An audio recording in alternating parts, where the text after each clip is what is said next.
Hi friends, అందరికీ నమస్కారం. ఈరోజు ఈ వీడియోలో కొత్త రేషన్ కార్డులు మరియు ఇందిరమ్మ ఇళ్లకు సంబంధించినటువంటి ఇన్ఫర్మేషన్ అయితే ఉండబోతుంది. ఇంకా లేట్ చేయకుండా వీడియోని అయితే స్టార్ట్ చేద్దాం.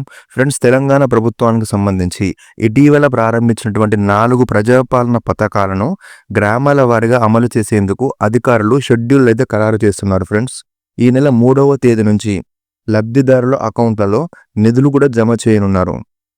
రైతు భరోసాకు సంబంధించినటువంటి 6,000 రూపాయలు, రైతు కూలీలకు సంబంధించినటువంటి 6,000 రూపాయలు కూడా గ్రామాల్లో లబ్ధిదారుల ఖాతాల్లో జమ చేయాలని ఇప్పటికీ ఆర్థిక శాఖకు ఆదేశాలు కూడా అందాయి. ఫ్రెండ్స్, వీటితో పాటు రేషన్ కార్డులు, ఇందిరమ్మ ఇండ్ల పట్టాలు కూడా పంపిణీ చేయాలని నిర్ణయించారు. 563 గ్రామాల్లో ఈ నెల 26న గణతంత్ర దినోత్సవ సందర్భంగా ఒక్కరోజే 4 స్కీమ్లు ప్రభుత్వం అమల్లోకి తెచ్చిన విషయం మనకు తెలిసిందే.